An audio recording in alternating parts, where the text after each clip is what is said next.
నమస్తే SR7 TV news కి స్వాగతం. బులెటిన్ల ముందుగా హెడ్లైన్స్. నేతాజీ సుభాష్ చంద్రబోస్ జన్మదిన సందర్భంగా నివాళులు అర్పించిన ప్రధానమంత్రి నరేంద్ర మోడీ.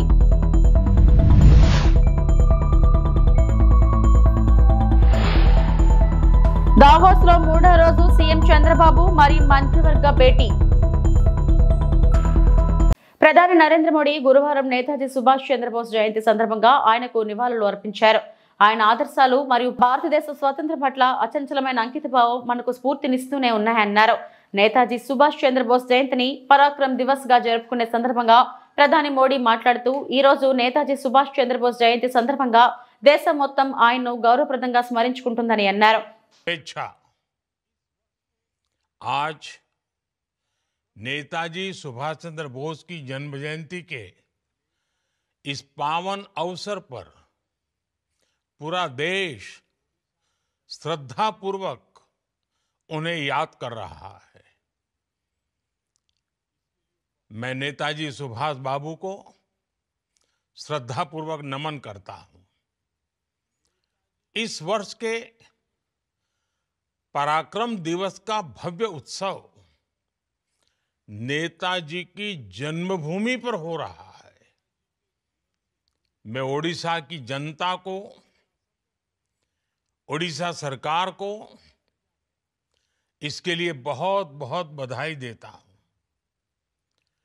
कटक में नेताजी के जीवन से जुड़ी एक विशाल प्रदर्शनी भी लगाई गई है। इस प्रदर्शनी में नेताजी के जीवन से जुड़ी अनेक विरासतों को एक साथ सहेजा गया है। कई चित्रकारों ने कैनवास पर नेताजी के जीवन प्रसंग की तस्वीरें उकेरी हैं। इन सब के साथ नेताजी पर आधारित कई पुस्तकों को भी इकट्ठा किया गया है। नेताजी की जीवन यात्रा की ये सारी विरासत దావోస్ లో మూడో రోజు సీఎం చంద్రబాబు, మంత్రి నారా లోకేష్, ఏపీ బృందం, ప్రఖ్యాత కంపెనీల సీఈఓలు, సంస్థల ప్రతినిధులతో భేటీ అయ్యారు. పెట్టుబడులకు ఏపీలో అనుకూలతలు వారికి వివరించారు.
టిట్కో ఇళ్ల కాలనీ వాసులకు కొత్త కాంతులు 6 లక్షలతో వీధి దీపాలు. పాలకొల్లు పట్టణంలోని టిట్కో ఇళ్ల కాలనీ వాసులు రాత్రి సమయంలో ఇబ్బంది పడుతున్న వీధి లైట్ల సమస్యను తీర్చడం జరిగింది.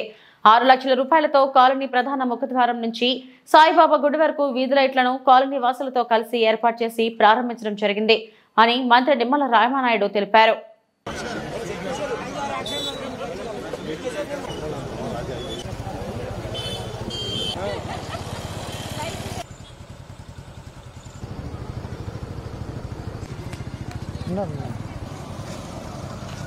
పాత్రికేయ మిత్రులందరికీ కూడా నమస్కారాలు తెలియజేసుకుంటూ మన ఎన్టీఆర్ టిట్కో ఇళ్లు ఆ రోజు మనం 90% 2019లో పూర్తి చేసినటువంటి స్థితిలో 5 సంవత్సరాల్లో రంగుల మీద పెట్టినటువంటి శ్రద్ధ మిగిలిన 10% పూర్తి చేయనటువంటి స్థితిలో ప్రజలు ఎన్నో ఇబ్బందులు పడినటువంటి స్థితిలో ఆ రోజు మనం చేసినటువంటి పోరాటాల ఫలితంగా మరి ఏదైతే ఒక 2000 మందికి ఏదైతే ఆ రోజు మనం 100% పూర్తయినటువంటి ఇళ్లను రంగులు మార్చి ఏదైతే ఇచ్చారో మరి వాళ్ళు నివాసానికి వచ్చిన తర్వాత కూడా అలా అనేకమైన ఇబ్బంది అందులో ప్రత్యేకించి మరి కరెంటు ఏదైతే వీధి లైట్లు ఎలగక టిట్కో లోపల అదేవిధంగా టిట్కో వెలుపల కూడా మరి మహిళలు ఏదైతే తీవ్రమైన అవస్థలు పడుతూ ఉన్నారో వాటిని గుర్తించి ఆ టిట్కో ఇళ్ల లోపల ప్రతి వీధిలోనూ కూడా మరి అక్కడ లైట్లు వెలిగించడంతో పాటుగా సెంటర్స్ లో ఐమాక్స్ లైట్స్ ను కూడా టిట్కో ఇళ్లలో పెట్టి మరి రాత్రులు సైతం దేదీప్యమానంగా ఉండేటువంటి విధంగా ఆ లైట్లు మనం పెట్టడం జరిగింది. దానితో పాటుగా ఆ ఎన్టీఆర్ టిట్కో ఇళ్ల గేటు దగ్గర నుంచి పాలకొల్లు సాయిబాబా గుడి వరకు కూడా ఏదైతే లాకుల వరకు మరి స్తంభాలు ఉన్నా కూడా ఇక్కడ థర్డ్ వైర్ లేక లైట్లు లేక ఈ యొక్క కిలోమీటర్ కూడా ఆ మహిళలు సాయంత్రం మాటలు ఇంటికి టిట్కో ఇళ్ళకి రావాలని అంటే ఆ చీకట్లో చాలా భయాందోళనతో బిక్కుబిక్కుమంటూ చాలా మంది షాపుల్లో పనిచేస్తూ చిన్న చిన్న ఆఫీసుల్లో పనిచేసేటువంటి లేకపోతే ఇళ్ల దగ్గర పనిచేసే పేదవాళ్ళు మహిళలకి చాలా ఇబ్బందికరంగా ఉంటే ఇమ్మీడియట్లీ దాని మీద కూడా మున్సిపాలిటీతో మాట్లాడి మరి సిఎఫ్ఎంఎస్ నుంచి అంటే లేట్ అయిపోతుంది చూసి మరి డైరెక్ట్ గానే మనం మనీ మున్సిపాలిటీ నుంచి చెక్ ఇప్పించి 6 లక్షల రూపాయలతోటి దగ్గర మరి ఏదైతే ఈ యొక్క వీధి లైట్లు దగ్గర 50 వీధి లైట్లని ప్రతి స్తంభానికి కూడా ఇవ్వడం జరిగింది. మరి ఈరోజు మరి కొంతమేర మనం చూస్తూ ఉంటే లైటింగ్ లో మహిళలకి ఇబ్బంది కలగకుండా వాళ్ళ క్షేమాన్ని దృష్టిలో పెట్టుకుని పనిచేయడం జరిగింది. ఆ మహిళల చేత ఈ రోజు లైట్లను కూడా ప్రారంభించడం కూడా జరిగింది. భవిష్యత్తులో కూడా ఎన్టీఆర్ టిట్కో ఇళ్ల గేటు దగ్గరే ఆ ఏరియాలోనే మనం ఫుట్పాత్ బ్రిడ్జ్ ను కూడా నిర్మాణం చేయాలి. అది చేస్తే ఇంకా అవతల రోడ్ నుంచి కూడా బస్సు దిగినా లేకపోతే ఇతరత్ర ట్రావెల్ తో మెయిన్ రోడ్ నుంచి వచ్చిన యువతలకి వచ్చేటువంటి అవకాశం ఉంది. ఇవన్నీ కూడా 1 by 1 ఒక్కొక్కటి క్లియర్ చేస్తూ ఇప్పటికే టిట్కోయిల్లో కూడా రేషన్ డిపో లేదంటే అక్కడ ఒక రేషన్ డిపోనే ప్రత్యేకంగా అక్కడ మనం పెట్టడం జరిగింది. చెత్త బళ్ళు రావట్లేదంటే దాన్ని క్లియర్ చేస్తాం. మోటార్లు పాడైపోయినాయి పని చేయట్లేదంటే మళ్ళీ వాటర్ క్లియర్ చేస్తాం. ఇట్లా ఒక్కొక్కటి ఈ 5-6 నెలల్లో క్లియర్ చేసుకుంటూ ఇంకొక 5-6 నెలల్లో శాశ్వతంగా ఆ మిగిలిన బ్యాలెన్స్ ఇల్లు ఏవైతే ఉన్నాయో అవి కూడా కంప్లీట్ చేసి వాళ్ళు కూడా స్వాధీనం చేసి ఇంకా ఏవైతే వసతులు ఉన్నాయో అవి కూడా మొన్న నారాయణ గారు మున్సిపల్ శాఖ మంత్రిని స్వయంగా తీసుకొచ్చాం. ఆయన కూడా స్పష్టంగా హామీ తీసుకున్నాం కాబట్టి త్వరితగతంగా. పశ్చిమ గోదావరి జిల్లా తణుకు నియోజకవర్గంలో ఘనంగా ఆంధ్రప్రదేశ్ ఐటీ శాఖ మంత్రివర్యులు నారా లోకేష్ పుట్టినరోజుల సందర్భంగా పార్టీ కార్యాలయంలో కేక్ కోసి నారా లోకేష్ కి జన్మదిన శుభాకాంక్షలు తెలియపరిచారు.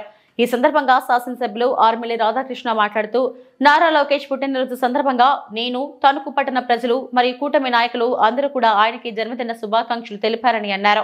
యువగళం పాదయాత్రలో ప్రజల అందరితో మమేకమై ఆ రోజు ప్రభుత్వ బాధ్యతగా ఉన్నటువంటి అనేక వర్గాల ప్రజలను కలిసి వారి యొక్క బాధ్యతలను తెలుసుకుంటూ కూటమి ప్రభుత్వం ఏర్పాటులో కీలకమైన పాత్ర వహించినటువంటి వ్యక్తి నారా లోకేష్ అని అన్నారు.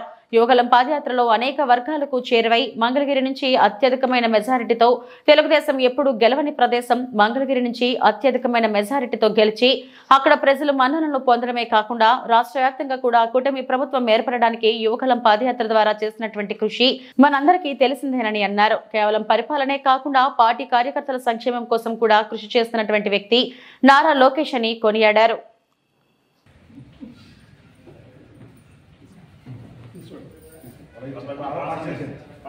ఐటీ మరియు విద్యాశాఖ మంత్రులు నారా లోకేష్ గారికి తణుకు నియోజకవర్గ కూటమి మరియు తెలుగుదేశం పార్టీ తరపున జన్మదిన శుభాకాంక్షలు తెలియజేసుకుంటూ ఈరోజు ముఖ్యంగా యువగలం పాదయాత్రలో ప్రజలతో మమేకమై ఆ రోజు ప్రభుత్వ బాధితులుగా ఉన్నటువంటి అనేక వర్గాల ప్రజలను కలిసి వారి బాధలను తెలుసుకుని వారికి బాసటగా నిలిచి కూటమి ప్రభుత్వం ఏర్పాటులో కీలకమైనటువంటి పాత్ర పోషించినటువంటి వ్యక్తి నారా లోకేష్ గారు. యువగలం పాదయాత్రలో అనేక వర్గాలకి చేరువై మంగళగిరి నుంచి అత్యధికమైనటువంటి మెజారిటీతో ఎప్పుడూ గెలవని తెలుగుదేశం పార్టీ ఎప్పుడూ గెలవనిటువంటి మంగళగిరి నియోజకవర్గం నుంచి ఈరోజు అత్యధికమైనటువంటి మెజారిటీతో గెలిచి అక్కడ ప్రజలు మన్ననలు పొందడమే కాకుండా రాష్ట్ర వ్యాప్తంగా కూడా కూటమి ప్రభుత్వం ఏర్పడటానికి యువగలం పాదయాత్ర ద్వారా చేసినటువంటి కృషిని కూడా మనందరం కూడా గుర్తించుకోవాలి. అదేవిధంగా కేవలం ఈరోజు పరిపాలనే కాకుండా పార్టీ కార్యకర్తల సంక్షేమం కోసం కూడా కృషి చేస్తున్నటువంటి వ్యక్తి లోకేష్ గారు. కార్యకర్తల సంక్షేమ నిధిని ఏర్పాటు చేసి కార్యకర్తలకి ఎటువంటి ఇబ్బందులు లేకుండా వారికి అండగా నిలబడుతూ వారికి అన్ని రకాలైనటువంటి సహాయ సహకారాలు అందిస్తూ ఈరోజు వారందరికీ బాధ్యతగా వారందరి పట్ల కూడా ఎంతో బాధ్యత తీసుకుని కార్యకర్తల సంక్షేమమే ధ్యేయంగా పనిచేస్తున్నటువంటి నాయకుడు లోకేష్ గారు. ఈరోజు తెలుగుదేశం పార్టీ ఆవిర్భావం తర్వాత స్వర్గీయ నందమూరి తారక రామారావు గారు ఒక్కడిగా పార్టీని ప్రారంభిస్తే ఈరోజు 1 కోటి మంది పైగా సభ్యత్వాలతో పార్టీని పెద్ద కుటుంబంగా చేసినటువంటి వ్యక్తి లోకేష్ గారు. ఈరోజు 1 కోటి సభ్యత్వాలు నమోదవడంలో కీలకమైనటువంటి పాత్ర పోషించి ఎప్పుడూ లేని విధంగా డిజిటలైజ్ చేసి అదేవిధంగా 5 లక్షల రూపాయల ఇన్సూరెన్స్ కానీ కార్యకర్తల సంక్షేమానికి ఏ విధంగా కట్టుబడి ఉందనేదాన్ని ప్రజల్లోకి తీసుకెళ్లి ఈరోజు 1 కోటి పైగా మెంబర్షిప్ని చేయడంలో లోకేష్ గారు చేసినటువంటి కృషిని మనందరం కూడా అభినందించాలి. ఈరోజు ఆ విధంగా తెలుగుదేశం పార్టీ పటిష్టతకు కార్యకర్తల సంక్షేమానికి కూడా నిరంతరం కూడా కృషి చేస్తున్నటువంటి వ్యక్తి లోకేష్ గారు. స్వర్గీయ నందమూరి తారక రామారావు గారి బాటలో అదేవిధంగా చంద్రబాబు నాయుడు గారి నాయకత్వంలో ఈరోజు తెలుగుదేశం పార్టీని ముందుకు నడిపిస్తూ భవిష్యత్ తరాలకు ఆశాకిరణంగా భవిష్యత్తు నాయకుడిగా ఈరోజు లోకేష్ గారు అందిస్తున్నటువంటి పడుతున్నటువంటి కష్టాన్ని ప్రతి ఒక్కరు కూడా అభినందిస్తున్నారు. ఈరోజు వారు భవిష్యత్తులో మరిన్ని ఉన్నత పదవులు చేపట్టాలని ఆయుర ఆరోగ్య ఐశ్వర్యాలతో ఉండి ఈ రాష్ట్రానికి సేవ చేసేటటువంటి విధంగా మరిన్ని ఉన్నత పదవుల ద్వారా ఈ రాష్ట్ర ప్రజలకి సేవ చేయాలని కోరుకుంటూ వారికి మరొకసారి జన్మదిన శుభాకాంక్షలు. పశ్చిమ గోదావరి జిల్లా తణుకు పట్టణంలో స్థానిక తెలుగుదేశం పార్టీ కార్యాలయం నందు తణుకు శాసనసభ్యులు ఆరుమిల్లి రాధాకృష్ణ, కేంద్ర మంత్రివర్యులు నర్సాపురం పార్లమెంట్ సభ్యులు ఉక్కు శాఖ మంత్రులు భూపతిరాజు శ్రీనివాస వర్మని సాల్వ వేసి పూలమాలలు వేసి సన్మానించారు. ఈ సందర్భంగా ఆరుమిల్లి రాధాకృష్ణ మాట్లాడుతూ కేంద్ర మంత్రివర్యులుగా భూపతిరాజు శ్రీనివాస వర్మ బాధ్యతలు తీసుకున్న తర్వాత మొట్టమొదటిసారిగా భూపతిరాజు శ్రీనివాస వర్మ తణుకు రావడం జరిగిందని, తణుకు నియోజకవర్గ ప్రజలు అందరూ ఘన స్వాగతం పలికారని అన్నారు. రాష్ట్రంలో ఉన్నటువంటి కూటమి ప్రభుత్వం రాష్ట్ర ప్రజల ప్రయోజనాల కోసం, రాష్ట్ర అభివృద్ధి కోసం సుపరిపాలన అందిస్తూ ఏ విధంగా ముందుకు వెళ్తున్నదో మీ అందరికీ తెలుసునని అన్నారు. శ్రీనివాస వర్మ చేస్తున్నటువంటి కృషి చాలా అభినందనీయమని ఈ సందర్భంగా అన్నారు. అందులో భాగంగా మోడీ సహకారంతో చంద్రబాబు, పవన్ కళ్యాణ్ ఈ ప్రభుత్వం చేపట్టినటువంటి పనులలో ముఖ్యంగా చిరకాల వాంఛ అయినటువంటి స్టీల్ ప్లాంట్ పరిరక్షణ కోసం శ్రీనివాస్ వర్మ చేసినటువంటి కృషికి మేమంతా కృతజ్ఞతలు తెలియజేసుకుంటున్నామని అన్నారు. మంత్రివర్యులుగా బాధ్యతలు తీసుకున్న తర్వాత మొట్టమొదటిసారిగా తణుకు నియోజకవర్గం చేసినటువంటి మన మంత్రివర్యులు శ్రీనివాస్ వర్మ గారికి తణుకు నియోజకవర్గ ప్రజలందరి తరఫున స్వాగతం తెలియజేసుకుంటూ, ముఖ్యంగా ఈరోజు రాష్ట్రంలో ఉన్నటువంటి కూటమి ప్రభుత్వం ఈ రాష్ట్ర ప్రయోజనాల కోసం, రాష్ట్రంలో అభివృద్ధి సంక్షేమం కోసం ఒక సుపరిపాలన అందించే విధంగా ముందుకు వెళ్తుంది. అందులో ముఖ్యంగా కేంద్ర మంత్రిగా శ్రీనివాస వర్మ గారు చేస్తున్నటువంటి కృషి నిజంగా అభినందనీయమని ఈ సందర్భంగా తెలియజేసుకుంటూ, అందులో భాగంగా ఈరోజు చంద్రబాబు నాయుడు గారు, పవన్ కళ్యాణ్ గారు నాయకత్వంలో మోడీ గారి సహకారంతో ఈ ప్రభుత్వం చేపట్టినటువంటి పనుల్లో అదేవిధంగా ముఖ్యంగా ఈరోజు మన ఆంధ్రప్రదేశ్ ప్రజల చిరకాల ఇది వాంఛ అయినటువంటి స్టీల్ ప్లాంట్ పరిరక్షణకు సంబంధించి శ్రీనివాస వర్మ గారు చేసినటువంటి కృషికి ఆయనకి అభినందనలు తెలియజేసుకుంటున్నాను. అలాగే ఈరోజు మన నియోజకవర్గ అభివృద్ధికి సంబంధించి ఈరోజు మంత్రి హోదాలో కేవలం పార్లమెంటు సభ్యుని నిధులే కాకుండా వివిధ పరిశ్రమల ద్వారా సిఎస్ఆర్ నిధులను కూడా తీసుకొచ్చి ప్రత్యేకంగా మన నియోజకవర్గ అభివృద్ధికి ఈరోజు చేపట్టడం చాలా అభినందనీయమని ఈ సందర్భంగా తెలియజేసుకుంటున్నాను. ముఖ్యంగా ఈరోజు మన నియోజకవర్గంలో మొట్టమొదటిగా 1,50,00,000 రూపాయలు నిధుల్ని వివిధ అభివృద్ధి పనుల నిమిత్తం ఈరోజు వివిధ సిఎస్ఆర్ ద్వారా కేటాయించడం జరిగింది. అందులో భాగంగా ముఖ్యంగా అత్తిలి గ్రామంలో నిర్మిస్తున్నటువంటి డయాలసిస్ సెంటర్కి సంబంధించి 75 లక్షల రూపాయలు, అదేవిధంగా ఇరగవరం గ్రామంలో దీర్ఘకాలికంగా ఉన్నటువంటి సమస్య, అక్కడ ఉన్నటువంటి బరేల గ్రౌండ్ సమస్య, ఆ సమస్యని మంత్రి గారి దృష్టికి తీసుకెళ్ళిన వెంటనే దానికి కూడా ఈరోజు 20 లక్షల రూపాయలు వెంటనే శాంక్షన్ చేయడం జరిగింది. అలాగే వేల్పూర్కి సంబంధించి అగ్రాయి చెరువుకి సంబంధించి అక్కడ ఉన్నటువంటి రిటైనింగ్ వాళ్ళు, అదేవిధంగా వాకింగ్ ట్రాక్ అభివృద్ధికి 25 లక్షల రూపాయలు, అలాగే మన తణుకు చిట్టూరు ఇంద్రయ్య గారి కాలేజీలో సంబంధించి ఎక్కువగా వాకర్స్ అందరూ కూడా ఉపయోగిస్తారు. దానికి ఈరోజు వారికి నేను గత ఎన్నికలప్పుడు కూడా హామీ ఇవ్వడం జరిగింది. అక్కడ ఏదైతే వాకింగ్ ట్రాక్ని సింథటిక్ ట్రాక్ నిర్మిస్తామని చెప్పామో దానికి అనుగుణంగా మంత్రి గారి దృష్టికి తీసుకెళ్ళిన వెంటనే దానికి వెంటనే తక్షణమే 30 లక్షల రూపాయల నిధుల్ని దానికి కేటాయించడం జరిగింది. ఇంకా ఏదైనా అవసరమైనా ఆ ట్రాక్ను పూర్తి చేసే విధంగా మంత్రి గారు సహకరిస్తారని హామీ ఇవ్వడం జరిగింది. ఈ విధంగా మొట్టమొదటిగా 1,50 లక్షల రూపాయలు మంత్రి గారి నిధుల నుంచి కేటాయించడం సంతోషమని తెలియజేసుకుంటూ వారికి ధన్యవాదాలు తెలుపుతున్నాను. దళిత వికలాంగులకి న్యాయం చేయాలి. డిజేబుల్ ఫెడరేషన్ వికలాంగుల సంఘాల వినతి. సత్తివేడు నియోజకవర్గం బిఎన్ కాంట్రికలో మావడూరు శ్రీనివాసులు అనే వికలాంగులకు జరిగిన అన్యాయంపై విచారణ చేసి న్యాయం చేయాలని డిజేబుల్ ఫెడరేషన్ వికలాంగుల సంఘం జిల్లా నాయకులు తహసీల్దార్ సుబ్రహ్మణ్యంకు వినతి పత్రం అందజేశారు. స్పందించిన తహసీల్దార్ విచారించి న్యాయం చేస్తానని హామీ ఇచ్చారు.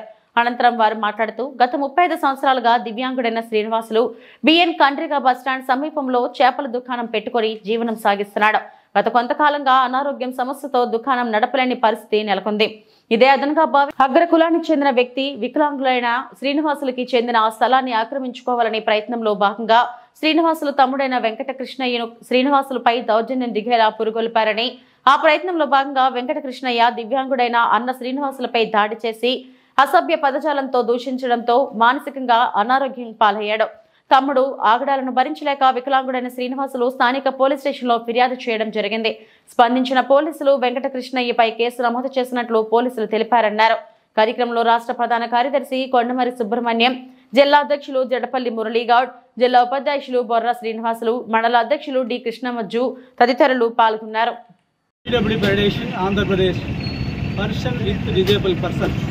మరి ఆంధ్ర రాష్ట్రంలో దివ్యాంగుల కుటుంబాలకు భరోసా కల్పించి సపోర్ట్ చేయడానికి ఆంధ్ర రాష్ట్రంలో ఒక దివ్యాంగుల కుటుంబం ఏర్పడింది. అందులో భాగంలో కుటుంబ సభ్యుడైన మరి తిరుపతి జిల్లా బిఎన్ కంట్రికలో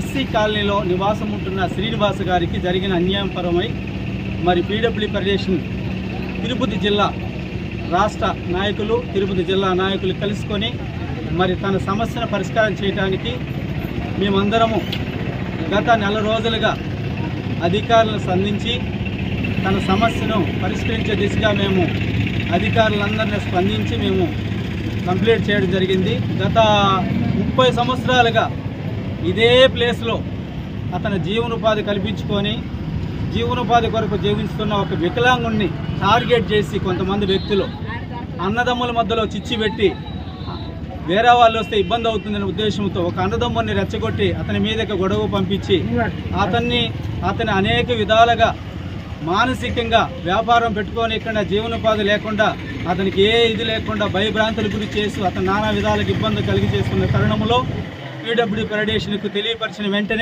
వెంటనే మేము స్పందించి గత 4 రోజులుగా అధికారుల చుట్టూ మేము తిరుగుతున్నాము.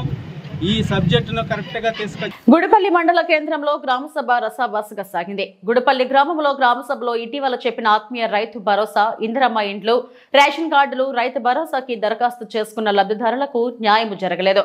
కాంగ్రెస్ పార్టీ నాయకులు, కార్యకర్తలు పేర్లు మాత్రమే వచ్చాయి అని బీఆర్ఎస్ పార్టీ నాయకులు ధర్నా చేపట్టారు. అర్హులైన వారికి ఇవ్వకుండా కేవలం కాంగ్రెస్ పార్టీ వారికి ఇచ్చారని బీఆర్ఎస్ పార్టీ నాయకులు అధికారులను నిలదీసి ప్రశ్నించారు. పోలీసులు సద్దుమణిగించి లిస్టులో పేరు లేని వారు మళ్లీ దరఖాస్తు చేసుకోమని చెప్పారు. కార్యక్రమంలో MRO Madhu Hasini, junior assistant Ravi, Lingareddy, ఏవో శ్రీనివాస్, వెలుగు సీసీ, గుడపల్లి ఎస్ఐ నరసింహులు తదితరులు పాల్గొన్నారు.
శ్రీశైల మహాక్షేత్రంలో ఫిబ్రవరి 19 నుండి మార్చి 1 వరకు 11 రోజుల పాటు నిర్వహించే మహాశివరాత్రి బ్రహ్మోత్సవాల ఏర్పాట్లపై కర్నూలు, ప్రకాశం, నంద్యాల, గుంటూరు జిల్లాల అధికారులు, సిబ్బందితో నంద్యాల కలెక్టర్ రాజకుమారి, ఎమ్మెల్యే బుడ్డ రాజశేఖర్ రెడ్డి, ఈవో శ్రీనివాసరావు సమీక్షా సమావేశం నిర్వహించారు. మహాశివరాత్రి బ్రహ్మోత్సవాలు క్షేత్ర పరిధిలో ఘనంగా నిర్వహించాలని, భక్తులు ఎటువంటి ఇబ్బందులు పడకుండా పగడ్బందీ భక్తుల ఏర్పాట్లపై ప్రత్యేక శ్రద్ధ తీసుకోవాలని, భక్తులు మన కుటుంబంలో మనుషులుగా గౌరవించి సకల సౌకర్యాలు ఏర్పాటు చేయాలని నంద్యాల జిల్లా కలెక్టర్ రాజకుమారి సంబంధిత అధికారులను ఆదేశించారు. అధికారులకు, సిబ్బందికి కేటాయించిన విధులను సమన్వయంతో సక్రమంగా నిర్వర్తించి ఎటువంటి అవాంఛనీయ సంఘటనలు జరగకుండా ఉత్సవాలను విజయవంతం చేయాలని ఎమ్మెల్యే బుడ్డ రాజశేఖర్ రెడ్డి సూచించారు. ఉత్సవాల పటిష్ట నిర్వహణకు శ్రీశైలాన్ని 10 జోన్లు 40 సెక్టర్లుగా విభజించి జిల్లా స్థాయి అధికారులకు ఇన్ఛార్జీలుగా నియమించాలని ఏఎస్పీ యుగంధర్ బాబు తెలిపారు. ప్రధానంగా ట్రాఫిక్ నియంత్రణ, పార్కింగ్, పారిశుద్ధ్యం, త్రాగునీటి సదుపాయం తదితర అంశాలపై సిబ్బందికి అప్పగించి విధులపై ప్రత్యేక శ్రద్ధ పెట్టి నిర్వర్తించాలని సమావేశంలో సూచించారు. పాయింట్ మీరు ఆ రోజు ఏం చెప్పారు? ఆ రోజు మీటింగ్ జరిగింది మేడం, అందరూ ఇది ప్రయారిటీ రోడ్డు కింద పెట్టారు. నేను చెప్పేది ఏంటంటే నో టోల్ పార్కింగ్ ప్లేస్ చాలా చిన్నది, ఎక్కువ వెహికల్స్ పట్టు వచ్చే త్రోవలో అందరికి left side medical and health అన్న ఫీలింగ్ ఉండదు. అందరూ జనరల్ అడ్మినిస్ట్రేషన్ డిపార్ట్మెంట్ చేయము. And what ever jungle clearance కూడా ఇలా అడిగింది, మేము మా స్కీమ్స్ క్యాంపా అలాంటి వాటి పెట్టుకొని చేయాలనేది అంతా చేశాం madam. We are fully cooperating in this. ఏదైతే పార్కింగ్ ఉందో we will not head office level పంపండి, దాని లెవెల్ కూడా మాట్లాడతాము.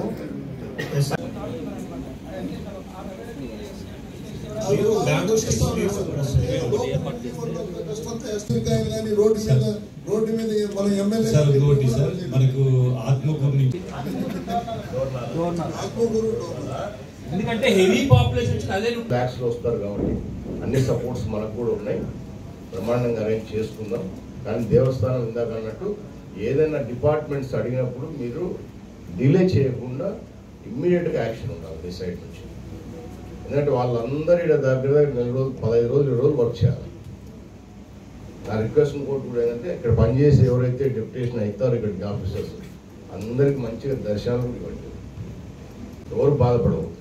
యోగాలు మీరు ఎట్లా చేస్తారు, వాళ్ళకి ఎట్లా ఇందాక మనం అనుకున్నట్టు ఇచ్చినారు. ఆల్ డిపార్ట్మెంట్ ఎంత కష్టం చేస్తే లాస్ట్ పోయి ఆయన చూసి వస్తే అందరూ హ్యాపీగా ఉంటారు. అక్కడ రిసీవ్ చేసే అకామిడేషన్ కానివ్వండి, ఫుడ్ కానివ్వండి, దర్శనం కానివ్వండి, గతంలో నాకు చాలా కంప్లైంట్స్ వచ్చినాయి. నీళ్ళు కూడా లేకుండా పనిచేసే ఆఫీసర్స్ ఉన్నారు. సో అవన్నీ మన దేవస్థానం తరఫు నుంచి ఎట్టి పరిస్థితుల్లో రాకూడదు. అందరూ ఇక్కడికి వచ్చేది ఆయన సేవ కోసం వస్తారు, భక్తులు చూసుకోవడానికి వస్తారు. జాగ్రత్తగా చేయండి. ఇందాక ఈ కంప్లీట్గా మన వెంకటాపురం నుంచి శ్రీశైలం వచ్చేసరికి భక్తులకు నీళ్ళకి ఇబ్బంది లేకుండా చేయొచ్చు. ఎందుకంటే ఇది లోకల్గా యాజ్ ఎమ్మెల్యేగా, లోకల్ ఎమ్మెల్యేగా ఇక్కడ ఉన్న ప్రజలను చూసుకోవాల్సిన బాధ్యత కూడా మాకుంది. కాబట్టి బయట నుంచి ఎవరినే కానీ ఈసారి అలౌ చేయొద్దండి అని చెప్పేసి యూ గారికి కూడా చెప్పాను, కలెక్టర్ గారికి చెప్పాను, వీళ్ళు కూడా చెప్తా ఉన్నారు. వాళ్ళతో కూడా చాలా సమస్యలు వస్తాయి. ఇక్కడ చిన్న చిన్న షాప్స్ ఎక్కడెక్కడంటే పెట్టేస్తారు. పబ్లిక్ మూవ్మెంట్కి చాలా ప్రాబ్లం అవుతుంది. మీద పడిపోతారు వాళ్ళ గుణాలని. So better to avoid all those. మెయిన్గా ఆర్టీసీ మీ డ్రైవర్స్కి మీరు ఇన్స్ట్రక్షన్స్ ఇవ్వండి. ఎక్కడే కానీ బయట నుంచి భక్తుడిగా వచ్చి దర్శనం చేసుకోకపోతే ఓకే. వ్యాపార పరంగా వస్తే మాత్రం ఇక్కడ అంతా నా రిక్వెస్ట్ ఏంటంటే ఒకటి దోర్నాల్లో, ఒకటి మననూరు, అక్కడే ఎవరన్నా ఏదైనా తెచ్చినా కూడా అక్కడే దించేసేయాల్సిందే. ఇవి ఇప్పటివరకు నా బులెటిన్ అప్డేట్స్. నమస్తే.